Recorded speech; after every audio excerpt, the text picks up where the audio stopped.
So, I thought I would share this quickly. Um, I'm going to open up something here while I do this because I feel like this one's really cool. Hold on for 1 second. Let's see here. All right, I think this is the one. Oh, that's fine. This one's fine. This one should be fine. I saw this on the internet. All right. So one little trick I wanted to share as an astrologer is that for those who are new to astrology or are wanting to get into astrology and they're kind of like, what all these symbols? Ah, right.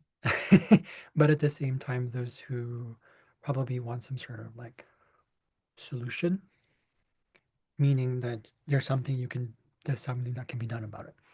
And what I noticed is a trick that I learned from a branch of astrology or a branch of modern astrology called medical astrology, where they look into, if you're familiar with this, the aspects.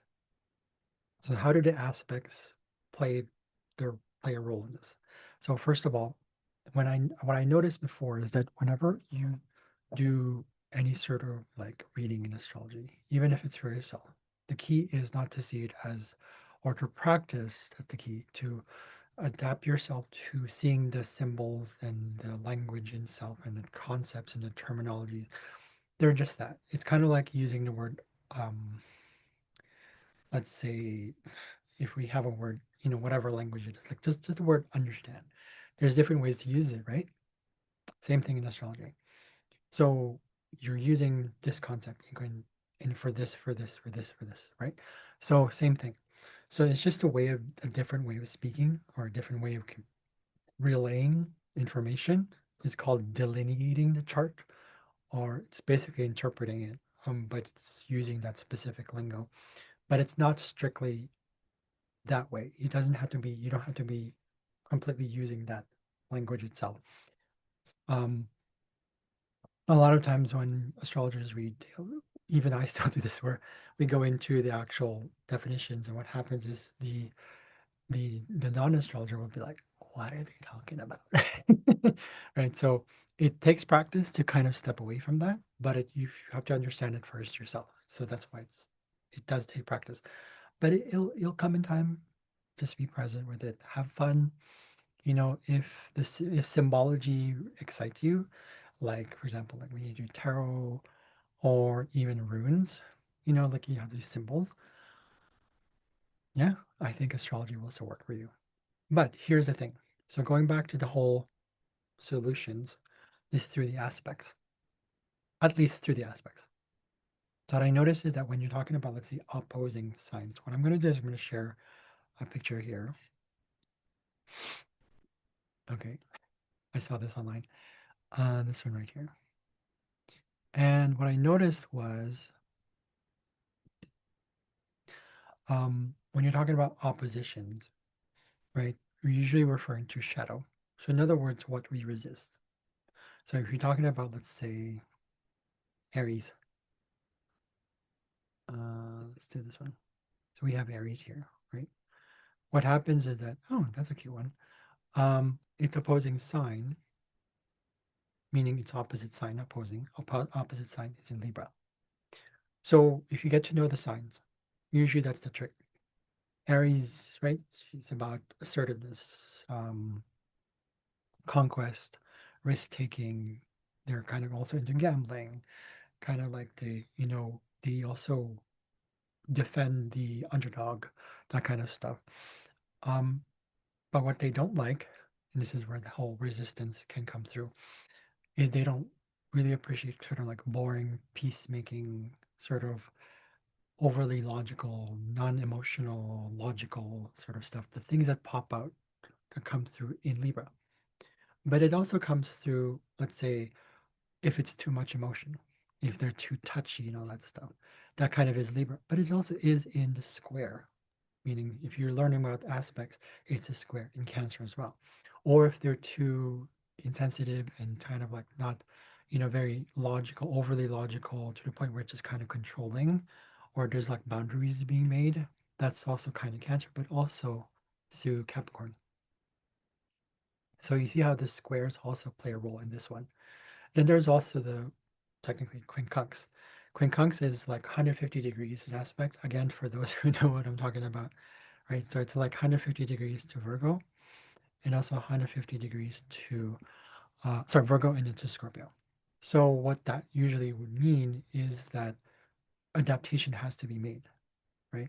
So either way, a solution can be found there. So if whatever you or an aspect of yourself, let's say your moon talks about your habits, your emotions. If you have a moon in Aries, for example, and you wanna, you truly want things to be kind of like expressive. You want to just burst. You want to have out. Just want to you want to express your emotions, and you want to kind of just like let it out, and then gone. It's gone, right? But you also like things, for example, like when it comes to food, you like spicy things or adventurous sort of way of eating, or a lot of risk-taking stuff. High sugar, maybe high cholesterol, kind of that kind of stuff. Experimenting, kind of very curious about many things. That's curiosity. That's very Aries. But what happens is that the adaptation towards that risk-taking can be kind of dangerous when we start to go into Scorpio. So then Aries starts to go, oh crap, Aries has a tendency to get headaches, right? So, so what happens is that their vitality goes down, which is kind of like the moon, but at the same time, when it comes to things that we resist, like more abstract in an abstract way. So, for example, uh, so for example, um, the person is too secretive, but Aries is going like, we have to adapt to ourselves. Just so quincunx are usually about adaptations. So in a more layman's sort of way, when we're talking about things like experiences or people that mirror to yourself that are too secretive, you don't want to reveal anything. Aries goes like that, but sometimes Aries can do that too. It actually can go into the Cancer energy and go, what can I learn from this? Cancer and Scorpio has that tendency to go into the emotions, kind of hide, be secretive, kind of like the brooding type, right? Like that. Aries can do that too. So when we start to accept in ourselves that I can be brooding when I need to process the emotions, and of course we do change over time. Aries progresses into Taurus, for example, and that's where boundaries are set. That has a feeling of that Cancer thing there. In fact, it's ironic because Taurus is opposite of Scorpio. But you see what I mean? So same thing with Taurus in um, quincunx Virgo. It gets a little too analytical, too obsessed with detail, and Aries doesn't like that. But if we accept the fact that we can be more on the analytical side of things, we can start to use things like what we in astrology called like the aspects that are called trine. We have this triangle thing. What fire sign gets a little analytical? Sagittarius, right?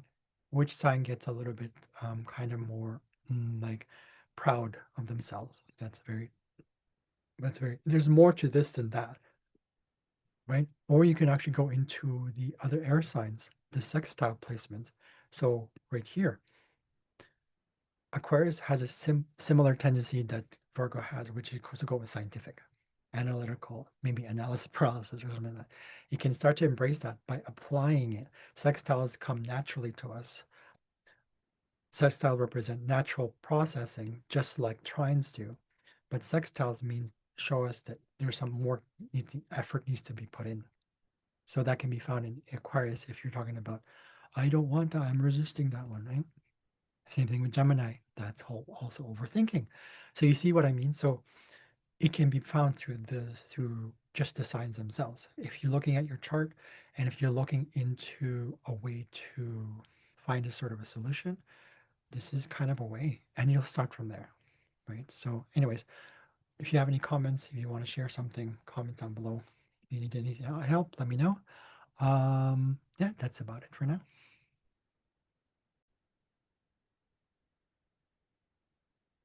I just wanted to quickly add here.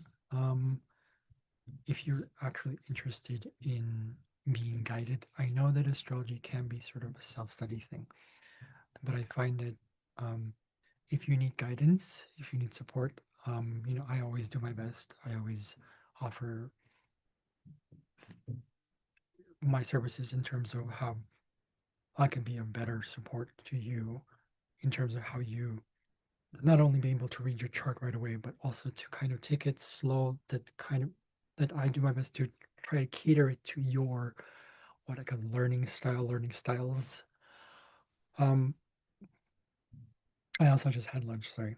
Um, and I'm realizing that there are so many ways to go about the whole process. But I'm offering something new where I'm doing my usual 4 times a week, 4 times a month classes, but it could also be expanded to twice a week, but also 16 times, so twice a week. So that means 8 times a month or 16 times a month. So that means it doubles. But of course, this is part of the whole process. So um, check out the prices. I'll be offering them. Um, there will be posts on this one, so I'm going to post both for separate the same video for the classes. Actually, it's two posters. Check it out. The prices will be listed there. Um, technically, I get paid through PayPal. You can do PayPal, but I'm feeling like the website. I'm adjusting the website, so watch out for that one. Message me privately or DM me if you want to, if you're interested. Um, there are ways to really go about this where it's not just the left brain, it's really something that you can hopefully, my hope is to enjoy it so that it's not like, all that stuff. It can be sort of overwhelming at first because of the information, but the key is not so much about the information. The key is to just be in the present moment and also tying it directly to your experiences so that when you start reading it, you can start reading other people's charts as well. Just have fun with it. And that's the key. Have fun. And that's always been the key for me. I've always had fun with it. And I'm being guided to so many things towards it. So let me know. I'll be posting again the two posters. You'll be listing the prices. So thank you very much. Looking forward to seeing you.